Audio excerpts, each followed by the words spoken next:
오늘 아침 일라디오. 요즘 한 주가 정말 빠릅니다. 벌써 한 주의 끝자락인 금요일이네요. 여러분 이번 주말에 어떤 계획이 있으신지요? 휴가 계획 있는 분들이 많으실 것 같아요. 평소 좋아하는 취미생활 즐기는 분들도 계시겠죠. 특히 요즘은 건강과 면역에 대한 관심이 커지면서 등산을 한다든지 자전거를 탄다든지 이렇게 좀 운동으로 몸을 단련하는 분들이 많이 계십니다. 그런데요, 몸을 단련하는 운동만큼이나 마음의 운동도 중요하다라고 전문가들은 얘기합니다. 육체적으로 건강하더라도 마음이 즐겁지 않으면 건강하다고 말하기 어렵기 때문인데요.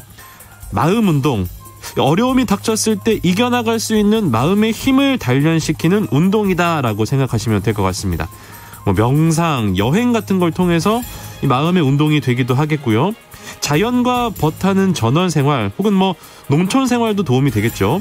음악 감상, 책 읽기, 좋은 공연을 통해서 감동을 느끼는 것도 도움이 된다고 하니까요. 이번 주말에는 나를 위한 마음 운동 한번 계획해 보셔도 좋을 것 같습니다. 오늘은 잠시 후에 숲으로 가는 길에서 함께 마음 운동 해보도록 하겠습니다. 8월 5일 금요일 오늘 아침 1라디오 출발합니다. 안녕하세요. 아나운서 강승호입니다. 오늘 아침 1라디오 오늘도 생방송으로 함께하겠습니다. 방송에 참여하실 분들 단문 50원, 장문 100원이 드는 유료 문자 샵 9730 이용하셔도 되고요. 유튜브에 KBS 1라디오 공식 채널 검색하고 들어오시면 채팅창에 참여하실 수 있습니다. 콩 어플리케이션에서도 1라디오를 보이는 라디오로 함께 하실 수 있습니다. 문자를 보내주신 분들 가운데 추첨을 통해서 두 분께 모바일 커피 쿠폰 드리도록 하겠습니다. 유익한 정보와 살아있는 이야기가 있습니다. KBS 오늘 아침 일라디오.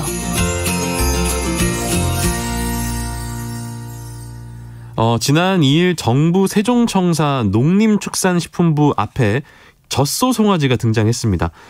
최근 정부가 소비자 물가 안정을 위해서 수입 축산물을 무관세로 수입하는 문제와 폭등하는 사료가 문제 등의 이 축산 농가들이 항의 집회를 연 현장의 모습이었는데요. 젖소 숫송아지 산지 거래 가격이 10,000원 아래까지 떨어질 정도로 축산업이 얼어붙었다는 것이 축산 농가들의 주장입니다. 더구나 물가 안정 명목으로 소고기, 돼지고기를 비롯해서 수입 축산물 전반에 걸쳐 무관세 수입 조치를 취하고 있지만 이 수입산 가격은 오르고 국내산 소비만 위축됐다는 비판도 거센 상황인데요. 오늘 농수산 이슈, 정부의 물가 정책에 축산 농가들이 왜 이렇게 연일 집회를 열고 있는지 축산 현안들에 대해서 들어보도록 하겠습니다. 한국농정신문 원재정 기자 전화 연결돼 있습니다. 안녕하세요. 네, 안녕하세요. 한국농정신문 원재정입니다. 지난 2일 정부 세종청사 농림축산식품부 앞에서 축산 농가들의 집회가 열렸는데 현장에 젖소 송아지가 등장을 했군요. 네, 축산 농가들이 연일 정부 정책에 비판의 목소리를 높이고 있습니다. 지난 2일 정부 세종청사 농림축산식품부 앞에서 경기도 안성 지역의 축산단체 협의회 소속 농민들이 집회를 열었습니다. 네. 이날 집회는 정부가 지난달 이 고물가 부담을 줄이기 위한 민생안전 방안으로 주요 축산물 전반에 걸쳐 할당 관세, 관세를 낮추거나 관세 없이 축산물을 수입하겠다는 계획을 밝힌 것에 대한 항의의 표시이면서 사료값이 폭등해서 견디기 힘든 축산 농가들의 어려움을 알리기 위한 자리였습니다. 말씀하신 대로 이날 집회에 젖소 송아지가 대회장 한켠에 등장했는데요. 이 젖소 송아지는 우유를 생산할 수 없어서 고기소로 사육을 해야 됩니다. 그런데 이제 사료값 부담을 비롯해서 전반적인 축산업 자체가 굉장히 얼어붙다 보니까 젖소 수송아지 산지 거래 가격이 10,000원 아래로 떨어질 정도로 굉장히 힘든 상황이라는 것을 상징적으로 알렸습니다. 그렇군요. 축산농가들이 비상대책위원회까지 꾸려서 상황을 예의주시하고 있다면서요? 네, 맞습니다. 농축산업은 물가 안정이나 국익 앞에서 언제나 희생양이 되었는데요. 코로나19 상황이 올해 3년째 접어들면서 이 농축산업의 어려움도 심각한 상황에 직면해 있습니다. 네. 가장 어려운 게 이제 사료값이 계속 올라가면서 생산비 부담이 너무 커지고 있다는 점인데요. 생산비 부담은 눈덩이처럼 커지는데 그렇지 않아도 수입 축산물보다 가격 경쟁력이 떨어지는 이 국내산 축산물 축산물을 생산하는 농가 입장에서 정부가 최근 축산물 전반에 걸쳐서 관세를 낮추거나 심지어 일부 물량에는 관세 없이 이렇게 대대적인 이 수입 방침을 밝히자 단체 행동에 나선 것입니다. 지난달 20일에 축산 관련 단체 협의회가 이 긴급 축산 생산자 단체장 회의를 열었고요. 비상대책위원회를 출범시켰습니다. 비상대책위원장은 전국 한우협회장이 맡았습니다. 사실 소비자들 입장에서는 지금 이런 구체적인 현황을 잘 모를 수밖에 없거든요. 예, 축산 농가들은 구체적으로 어떤 상황인가요? 예, 정부가 이 할당관세를 수입하겠다고 밝힌 축산물은 굉장히 광범위한데요. 네. 뭐 소고기, 돼지고기뿐만 아니라 닭고기, 분유류까지 포함됩니다. 아, 그래요? 이 축산단체 비상대책위원회에 따르면 소고기는 10만 톤, 닭고기는 8만 2,500톤, 돼지고기 7만 톤, 분유류는 10,000톤 등 연내 무관세 혹은 저율 관세로 수입이 될 예정입니다. 시장에 이 수입 축산물이 반입이 되면 국내산 소비량이 줄어드는 것은 당연한 순서고요. 네. 그렇지 않아도 채산성이 나빠진 이 축산 농가들이 정부의 이번 조치로 이 도산 위기에 처한다는 위기의식, 그리고 결국에는 국내 이 축산 자극 기반이 더 위태로워진다는 우려의 목소리를 내고 있습니다. 네. 더군다나 이 외국산 축산물을 더 싸게 공급하기 위한 명목으로 무관세, 저율관세를 수입하는 방식이 소비자들의 이 물가 부담을 효과적으로 줄이느냐, 이 축산 농가들은 굉장히 의구심을 갖고 있습니다. 그러니까 무관세 수입 축산물들이 소비자 물가를 낮추는 데 큰 도움이 되지 않는다라는 주장인 거네요. 예, 맞습니다. 축산 비대위 집행위원장을 맡은 김영원 전국 한우협회 정책지도국장은 지난달 이 비대위 출범 때 이런 설명을 했는데요. 네. 할당관세 적용은 정부가 받아야 할 돈이 줄어든 관세만큼 줄어든다는 얘기인데 소비자 가격이 이 관세 차익만큼 똑같이 줄어들지 의문이다. 차라리 그 줄어든 세수를 국내산 소비에 직접 지원하는 게 더 바람직한 방향이 아니겠냐 이런 주장입니다. 네. 정부가 이번 할당관세 조치를 통해서 식료품 수입에 지원하는 비용은 총 3,300억 원에 달할 것으로 추산되고 있습니다. 한우협회는 할당관세 발표 이후에 이 축산물 소비자 가격을 쭉 모니터링하고 그 결과를 최근 발표하면서 같은 문제를 제기했는데요. 네. 한우협회의 한우정책연구소는 소고기에 대한 할당관세 적용 가능성이 처음 보도된 7월 4일 직전일부터 7월 28일까지 주요 육류 소비자 가격을 살피고 그 결과를 분석했습니다. 그 결과 할당관세 0%가 적용된 지난달 20일 가격을 기준으로 26일 미국산 갈비는 2.58%, 호주산 갈비는 4.45% 상승했고요. 네. 한우 1등급은 오히려 1.37% 하락했습니다. 돼지고기 역시 수입 삼겹살은 0.41% 상승했지만 국내산 삼겹살은 1.1% 하락한 것으로 파악됐고요. 네. 다음 날인 27일에도 미국산 갈비는 2.58%, 호주산 갈비는 4.37%가 상승했지만 이 한우는 1등 기준으로 0.98%가 하락했습니다. 그리고 수입 삼겹살은 0.34% 상승한 데 반해서 국내산 삼겹살은 1.54% 하락하는 이런 하락세가 이어졌습니다. 그러니까 뭐 사실은 조금 더 가격 추이를 지켜는 봐야겠습니다만 예. 어쨌든 수입 축산물 할당 관세 발표한 이후에 되레 국내 축산물 가격 하락세가 뚜렷하다라는 거는 지금 나오는 사실이네요. 예, 맞습니다. 특히 한우 3등급의 경우에는 네. 지난달 3주차, 그러니까 7월 18일부터 22일에는 한우 전체 평균 가격 감소세 7.4%보다 더 큰 10.4%의 하락률을 나타냈다고 하는데요. 네. 한우정책연구소는 이를 두고 수입육과 품질 면에서 대체 관계가 큰 이 3등급 한우 고기가 무관세 수입육 통관 이후에 그 충격이 가장 크게 작용한 것으로 보인다 이렇게 분석을 했습니다. 네. 결과적으로 한우협회는 정부의 할당관세 0% 적용 시 정부는 이제 할당관세 0% 적용 시에 소비자 가격이 최대 8% 하락할 것으로 예상했지만 네. 오히려 수입산은 가격이 오르고. 상승하고 국내산은 하락하는 이 현상을 보여서 정부 정책이 잘못된 판단이었음을 입증하는 결과가 도출되고 있다 이렇게 설명을 했습니다. 네. 세금을 수입산 농축산물을 구입하는 데 쓸 게 아니라 국내산 농축산물 구입을 하는데 사용하는 것이 더 직접적인 경기 부양 효과를 낼 수 있다는 설명이 가능한 대목입니다. 그렇군요. 이러한 수입 축산물 문제 외에도 축산 현안들 또 어떤 것들이 있습니까? 네, 뭐 수입 축산물 할당 관세가 축종 가릴 것 없이 원성이 자자한 문제라면 낙농제도 개선을 놓고는 낙농가와 정부의 갈등이 고조되고 있습니다. 정부가 용도별 원유 가격 차등 가격제를 도입하겠다 이렇게 밝힌 이후에 네. 낙농유구협회는 서울 여의도에서 농성을 150일 넘게 이어가고 있는데요. 네. 정부의 계획은 지금까지 생산비와 연동해서 원유 가격을 결정하던 방식을 마시는 우유, 가공용 우유 이렇게 구분해서 용도별로 가격을 차등하는 것을 좀 전환을 해야 된다. 이렇게 주장을 하고 있습니다. 네. 쉽게 말해서 마시는 원유 가격은 현재와 비슷하게 하고 가공용 원유는 더 낮게 책정한다는 건데요. 정부가 용도별 차등 가격제를 꺼낸 배경에는 1인당 우유 소비량이 지난 2001년에 36.5kg에서 2021년에는 32kg으로 감소한 반면에 네. 뭐 치즈라든가 버터, 아이스크림 이렇게 외국산 원료를 주로 사용하는 유제품 소비가 2021년에는 63.9kg에서 2021년에는 86.1kg으로 증가했기 때문입니다. 가공용 원유를 국내산을 좀 싸게 공급해서 수입산 대신 사용하게 하자는 구상인 건데요. 하지만 낙농가들은 생산비 자체가 리터당 1,000원을 넘어서 1,100원까지 치솟는데 가공용 원유를 리터당 800원 정도에 낮게 이렇게 팔 수 있는 생산자는 없다 이렇게 맞서고 있습니다. 그렇군요. 어쨌든 낙농 제도 개선에 대한 정부의 의지도 강해 보입니다. 예, 지난 1일 국회 농림축산식품해양수산위원회 업무보고에 이 정황근 농림축산식품부 장관이 참석을 했는데요. 이 업무보고에서 정황근 장관은 이대로 가면은 낙농업이 망한다 입장을 밝히면서 낙농가와 원만하게 합의하도록 노력하겠지만 이 제도 개선 의지만큼은 굽히지 않는 모습을 보였습니다. 전 세계적으로 이제 외국에서도 원유 가격을 용도별 차이를 두고 있다는 게 정부의 논리인데요. 네.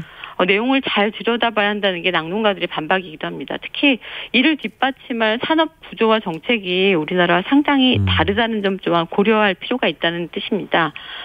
용도별 차등 가격제를 도입하고 있는 나라들의 상황을 살펴보면 네. 이미 2015년부터 쿼터제를 폐지하고 아예 낙농가에게 직접 지불금 지급해서 생산 기반을 유지하는 유럽연합은 물론이고요. 네. 뭐 생산비라든가 원유 가격 등의 수준이 우리가 가장 비슷한 일본 같은 경우도 가공유를 생산하는 농가에 가공 원료유 생산자 보급금 뭐 이런 지원금이라든가 변동 지불의 일종인 가격 하락 보전액을 지급해서 가공유 생산을 유지하고 있습니다. 네. 특히 사료가격 안정기금과 같이 생산비 폭등에 대한 안전장치를 어느 정도 마련해 뒀기 때문에 이 우유 생산비 증가율 자체가 좀 다른데요. 네. 지난 20년간 일본과 우리나라 우유 생산비 증가율을 비교해 보면 일본은 11.52% 증가했고 우리나라는 무려 76.06%가 증가했습니다. 뭐 엄청난 격차가 나고 있다는 점 반드시 기억해야 될 부분이고요. 최근 새로운 흐름이라면 낙농제도 개선 논란 중에 불거진 이 유제품의 유통 마진이 너무 과도하다 이런 소비자단체의 비판에 대해서 정부가 연구 용역을 시작했다는 점입니다. 네. 언론 보도에 따르면 이 농식품부가 여러 국가의 우유 유통 마진 구조를 비교 분석하는 내용의 연구 용역을 지난달에 발주했다고 하는데요. 뭐 보고서가 연말에 나올 예정입니다. 이를 토대로 유통 마진을 내리는 방향으로 제도 개선도 논의하겠다 이렇게 밝혔습니다. 그렇군요. 자, 농수산 이슈 한국농정신문 원재정 기자와 함께했습니다. 고맙습니다. 네, 고맙습니다.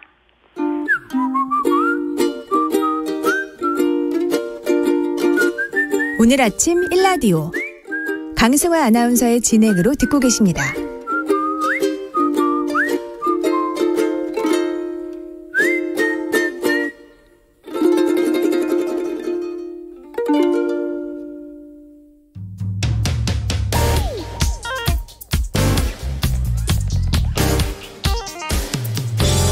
오늘 아침 뉴스 브리핑. 뉴스 브리핑 오늘도 정상근 기자와 함께합니다. 안녕하세요. 네, 안녕하십니까. 낸시 펠로시 미국 하원 의장 국내 일정 마치고 일본으로 갔습니다. 네, 그렇습니다. 엊그제죠. 엊그제 저녁에 국내 방한했던 낸시 펠로시 하원 의장이 방한 일정을 모두 마치고 일본으로 떠났습니다. 펠로시 의장은 어제 김진표 국회의장과 만났는데요. 네. 이 한미 양국의 두 입법부 수장은 이 국민들이 체감할 수 있는 강력하고 확장된 대북 억지력을 바탕으로 국제 협력 및 외교적 대화를 통해 실질적인 비핵화 그리고 평화 정착을 위한 양국 정부의 노력을 지원해 나가기로 했다. 이렇게 밝혔습니다. 또한 윤석열 대통령은 어제 펠로시 의장과 40여 분간 전화통화를 하기도 했는데요. 윤석열 대통령은 통화에서 한미동맹을 얘기를 하면서 이 한미동맹 강화를 언급을 했습니다. 네. 그리고 대북 억지력을 강조한 것으로도 전해졌고요.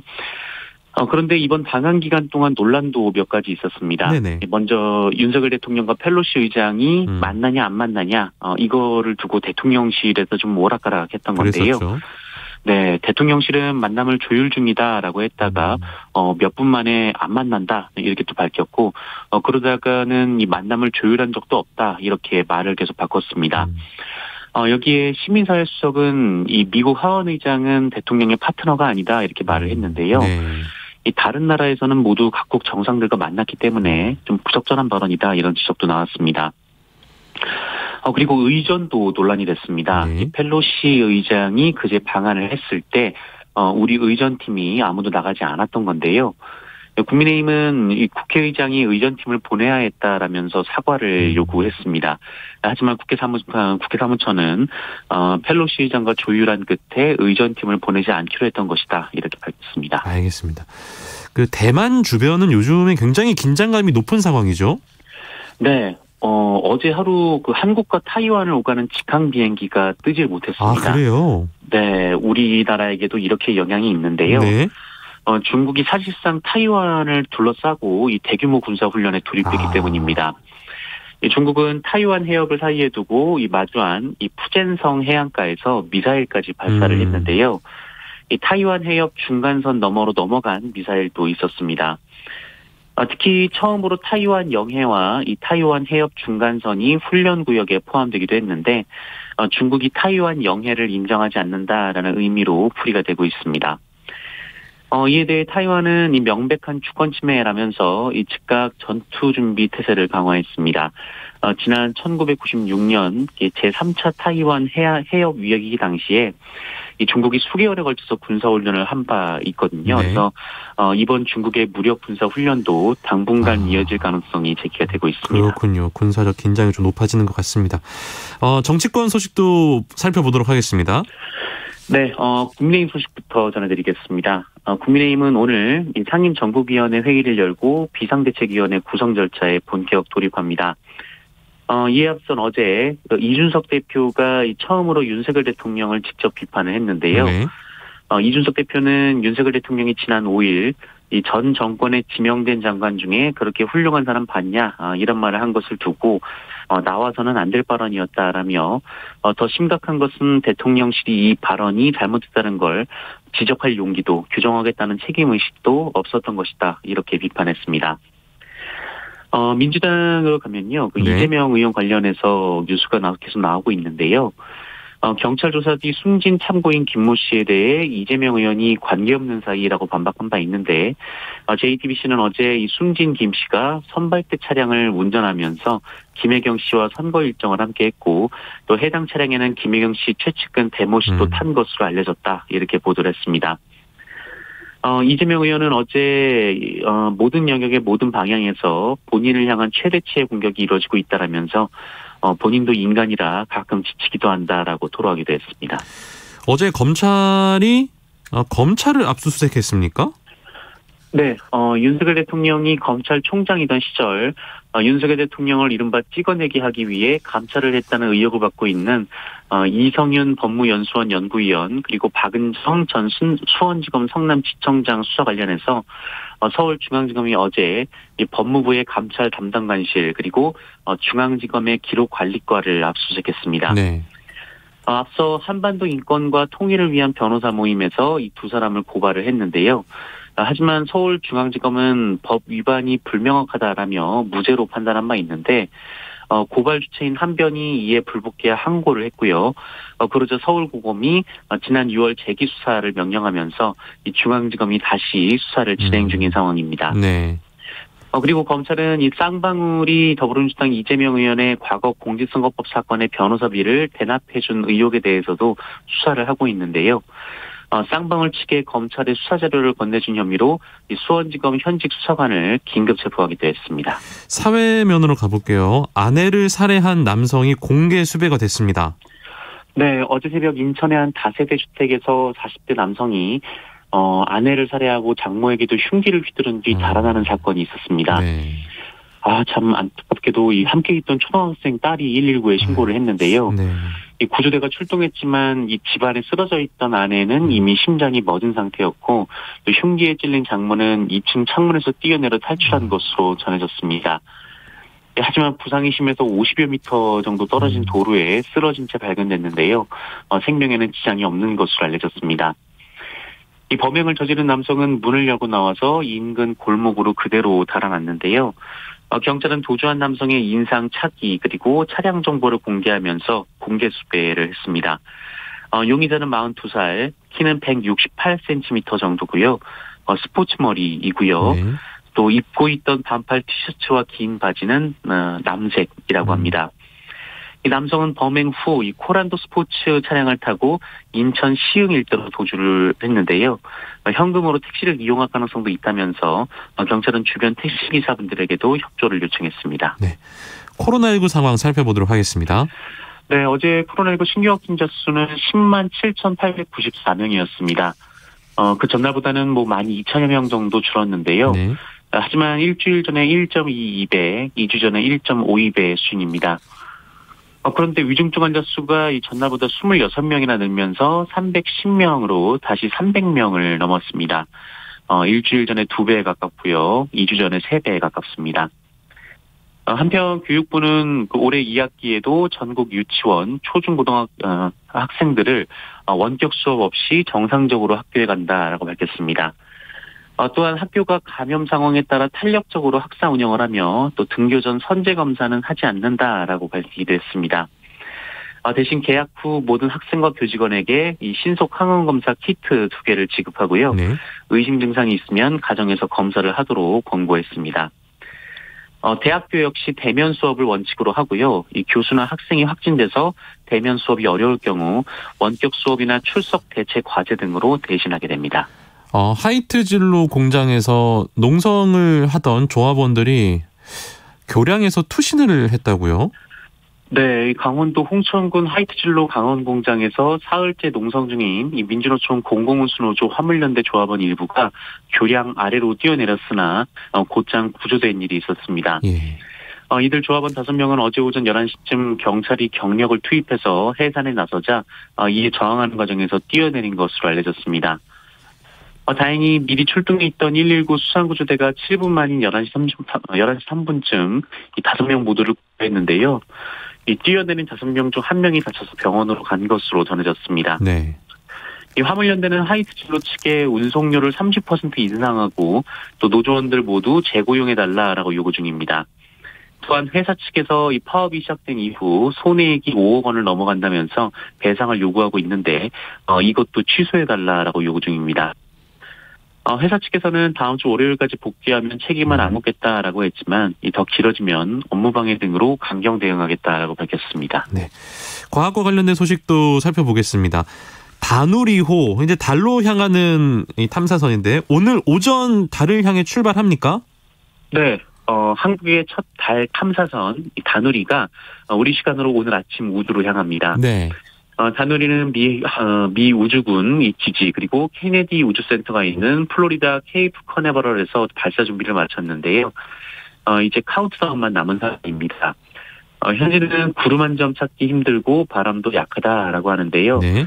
그야말로 로켓 발사하기에 딱 좋은 날씨라고 합니다. 다행이네요. 네, 참 기대가 되는데요. 네. 이 발사는 우리 시간으로 오늘 아침 8시 8분, 네, 얼마 안 남았죠. 8시 8분. 네, 이뤄질 예정인데요. 13분 전에 발사 여부를 최종 결정할 예정이고요. 발사가 결정되면 10분 전에 자동 발사 운용 절차에 들어가게 됩니다. 이번 다누리호는 미국 항공우주국도 성공할 것이다라고 말하면서 기대를 하고 있는데요. 네. 미국이 이 화성 탐사의 전진 기지로 달의 역할에 주목하고 있는 만큼 다누리 발사를 통해 한국과의 협력 의사도 내비친 상황이라고 합니다. 예. 이 다누리호가 달에 가는 여정이 참 길다고 들었는데 어떤 과정을 통해서 달로 가게 됩니까? 네, 다누리가 발사되게 되면 이 발사 후 40분이 지나서 이 발사체에서 분리가 되고요. 네. 또 그로부터 5분 뒤에는 달로 가는 길에 올라타게 됩니다. 그리고 다시 15분 뒤, 그러니까 발사 기준으로 1시간 뒤에는 지상국과의 첫 교신이 이루어지게 되는데요. 네. 여기서 끝이 아니고요. 이 다누리의 진짜 성공은 달 상공 100km 궤도에 무사히 안착하는 건데 그 시점이 지금으로부터 넉 달 반 뒤인 올해 12월 말이나 됩니다. 달까지 가는데 넉 달이 걸리는 거네요. 네. 야. 사실 이 지구에서 달로 바로 가면 사흘이면 가거든요. 아, 그래요? 네. 근데 다누리는 이 나비 모양의 궤적을 그리면서 멀리 돌아서 이 달 궤도에 진입하는 방식을 택했습니다. 왜 돌아가죠? 그만큼 이제 연료를 아끼기 위해서인데요. 이 태양과 지구 그리고 달의 중력을 이용하겠다라는 것이죠. 네. 이를 통해서 한 25% 정도의 연료를 아낄 수 있다고 하고, 또 그만큼 오랫동안 이 다누리호가 임무를 수행할 수가 있게 됩니다. 네. 다만 그러다 보니까 이 1도 정도만 틀어져도 이 오차 범위가 600km나 되는데요. 그렇군요. 네, 그래서 정밀한 항법 기술이 필요합니다. 이 과정에 참 우리 우주 기술의 정수가 담길 것으로 보이는데요. 다누리호가 이제 달 궤도에 안착을 하면 내년 1월 임무를 시작할 예정입니다. 예, 다누리호가 무사히 달로 가기를 기원해 보겠습니다. 네. 터널 안에서 불이 붙은 차량에서 운전자를 구해낸 분이 계셨군요. 이분 어떤 분입니까? 네, 지난달 10일 이 신대구 부산 고속도로 삼랑진 터널에 진입하던 승용차가 입구를 들이받고 뒤집어진 사고가 벌어졌습니다. 네. 곧바로 차량의 불길이 치솟더니 1차선까지 그대로 미끄러져서 이 반대편 터널 벽과 충돌을 했는데요. 그런데 이 바로 옆에서 벌어진 사고를 피해 앞으로 나갔던 차량이 멈춰서더니 곧 운전하던 남성이 주저없이 사고 현장으로 달려가서 이 사고 차량이 폭발할 수도 있는 위급한 상황에 이 터널 벽에 붙어있던 비상소화기를 찾아내 이 지체 없이 이 불이 붙은 차량으로 뛰어갔습니다. 이 운전자는 휴가 중이었던 부산 해운대경찰서 우동지구대 소속의 박찬우 경장이었습니다. 네. 이 박찬우 경장이 구조를 하는 사이에 이 사고를 목격한 시민들도 하들 이 터널 안에 차를 세우고 함께 구조에 나섰고요. 당시 사고 차량 운전자는 시민들과 경찰관 덕분에 크게 다치지 않았다라고 합니다. 경찰은 휴가 중에도 구조에 나선 이 박 경장 그리고 시민들에게 감사의 뜻을 전하는 한편 또 정확한 사고 경위를 조사하고 있습니다. 네, 뉴스브리핑 정상근 기자와 함께했습니다. 고맙습니다. 고맙습니다.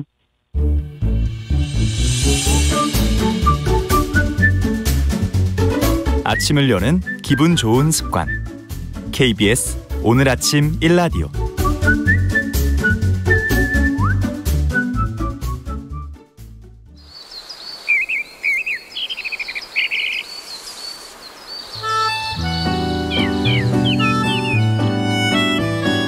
숲으로 가는 길.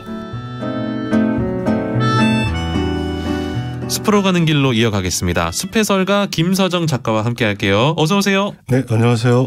네, 오늘은 어느 숲으로 가볼까요? 네, 부산 갈매길 가운데 1코스와 2코스를 잇는 길로 일명 문텐로드라고 부르는 숲길입니다. 네. 이곳은 해운대 해수욕장에서 갈 수 있는 곳인데요. 아하.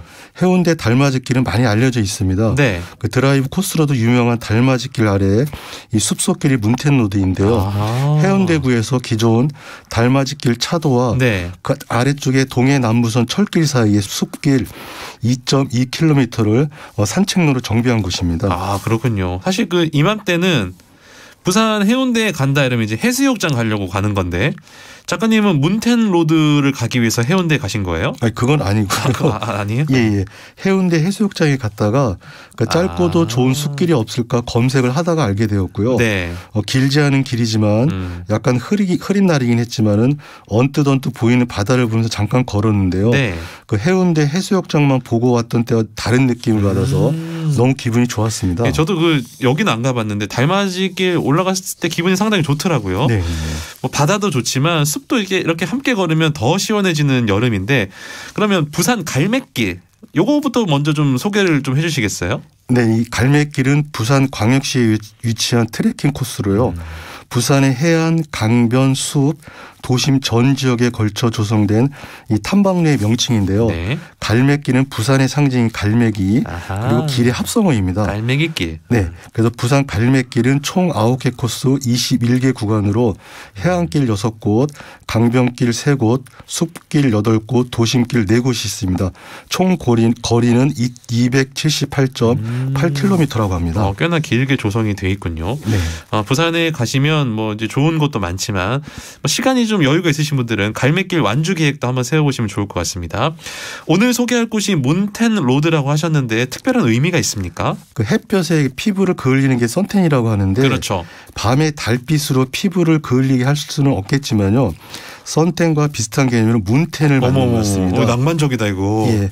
그러니까 선텐을 하면은 해를 통해서 몸을 좋아지게 한다면은 밤에 문텐 달빛을 받으면은 정신을 맑고 밝게 만드는 그런 의미로 문텐 로드를 조성한 것 아닐까 그런 생각이 들었습니다. 아 이거 너무 제 스타일이에요. 제 스타일. 선텐은 뭔가 좀 직관적인 느낌이 있다면 문텐 뭔가 감성적이고. 예, 정신을 맑게 하는. 야, 다음에 써먹어도 돼요. 거기 달빛 보면서 뭐 하고 계세요? 그러면 저 문텐 중인데요. 이렇게 써먹어도 돼요? 그럼요. 작가님 건 아니니까. 예. 부산시에서 만든 거니까 괜찮은 것 같습니다. 괜찮습니다. 문텐, 선텐의 좀 다른 개념. 네네. 문텐. 네. 그럼 문텐 로드를 달빛 아래서 산책을 하셔야 됐을 텐데 달빛 있었습니까? 아니 저는 달빛에 산책은 하지 않았고요. 뭐야? 그러니까 밤에 달이 아무리 밝아도 이 식물을 사진에 온전히 담을 수는 없습니다. 맞아요. 밤에는 힘들어요. 또 밤에 숲속에 들어가면 사실 무섭습니다. 예? 그리고 식물 구분도 어렵고 그래서 저는 오전에 걸었습니다. 공감합니다. 밤에 숲 가면 진짜 무섭긴 하거든요. 무섭습니다. 진짜 무서워요. 그리고 사실은 식물 제대로 보려면 낮에 가야 되기 때문에 이제 밤이 되면 동물들은 대부분 뭐 야행성 동물도 있습니다만 인간들은 이제 대부분 밤에 잠을 자잖아요. 식물들도 혹시 밤에 잠을 잡니까?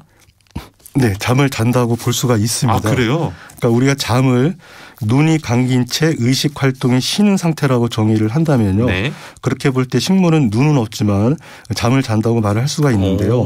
그 식물이 잠을 자는 대표적인 모습이 낮에 피어있던 꽃잎이 밤이 되면 꽃잎을 닫아버리는 건데요. 나팔꽃 같은. 네, 이를 그 식물의 수면 운동이라고 우리가 부르고 있습니다. 네. 이 꽃잎 말고도 콩은 밤이 되면 잎을 아래로 들이우고요. 괭이밥은 잎맥을 따라 잎을 접어 넣고요. 네. 클로바는 잎을 한데 모아 꽃을 에워싸고요. 자기나무 잎을 접습니다. 그러니까 이거는 분명 낮과 다른 모습을 보이는 건데요. 우리도 잘 때는 서 있지 않고 눕는 것처럼 눕죠. 자세의 변화가 잠의 특징인데 사람들 수면에는 이 멜라토닌이라는 호르몬이 작용을 하고 있고요.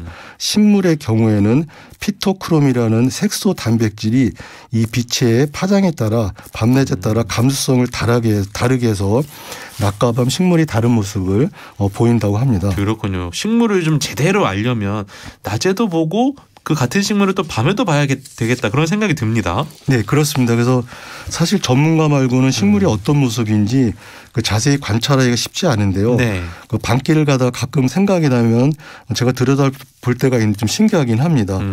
그런데 사람들도 잠을 자면서 숨을 쉬고요. 식물들도 잠을 자면서 숨을 쉬는데요. 네. 그 다른 점이 있습니다. 뭐가 다른가요? 네, 사람은 낮에도 밤에도 산소를 마시고 이산화탄소를 내보내는데요. 그렇죠. 식물은 낮에는 광합성량이 호흡량보다 많아 산소를 내보내고요. 네.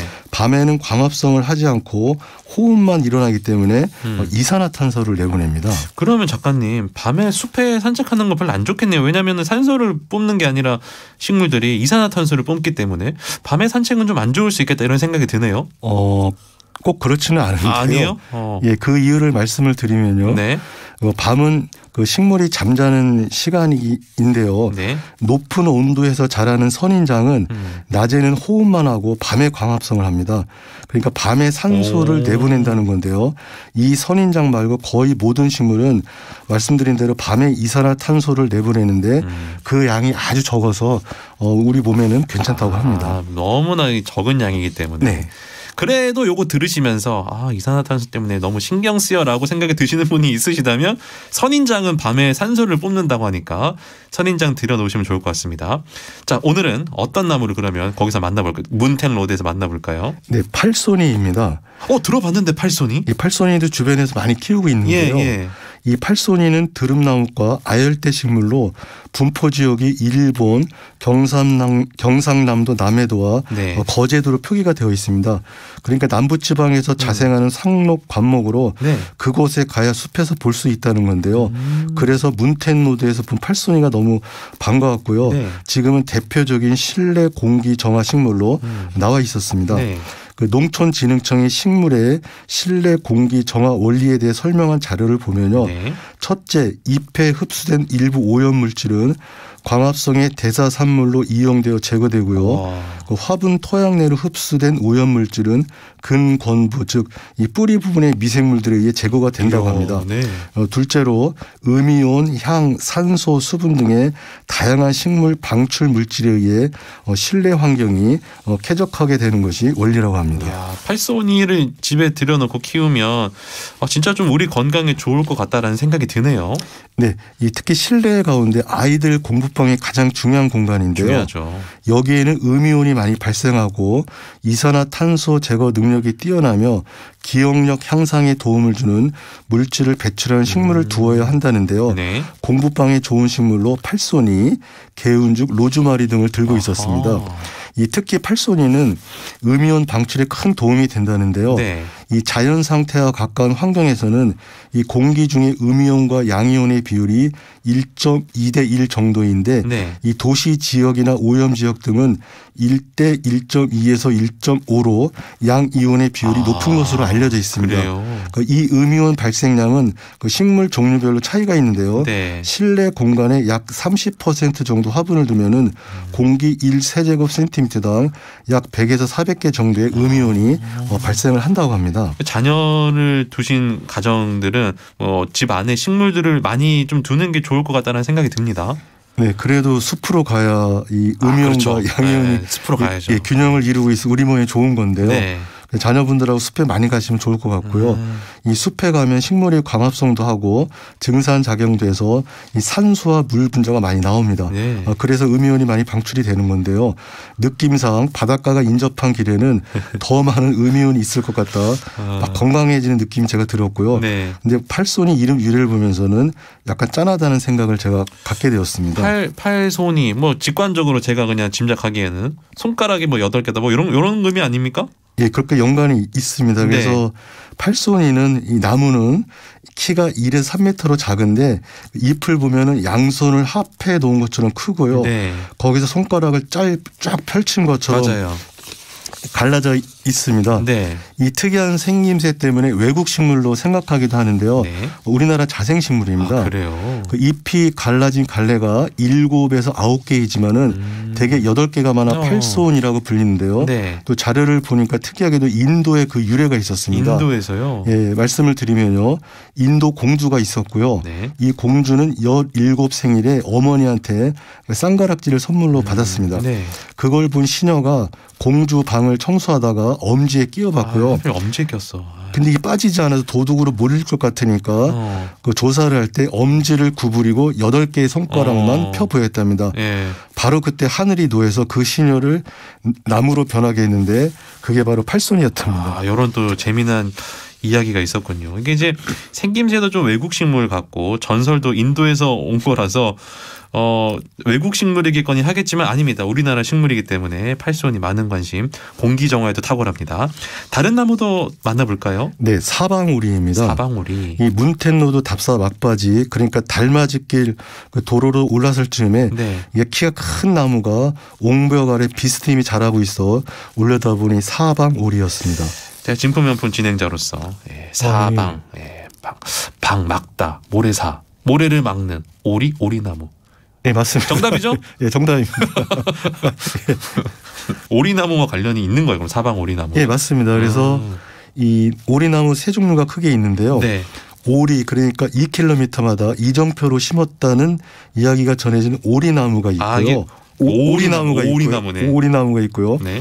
이 오리나무와 유사하지만 그 산의 계곡부에서 만날 수 있는 물오리나무가 있고요. 네. 물오리 나무와 함께 이 사방 조림에 널리 활용되어 온 이 사방오리라는 나무가 있습니다. 이 사방오리는 그 사방공사에 쓰는 오리나무 종류라는 데서 네. 유래를 했는데요. 이 사방오리는 바닷바람과 공해에 대한 저항성이 크고요. 이 생장 속도가 빠른 강점이 있지만 그 추위에 약해서 주로 남부지방에서 활용되고 있는 나무입니다. 예. 그 사방공사의 활용성이 높아 원산지인 일본에서 1940년경 도입이 된 나무입니다.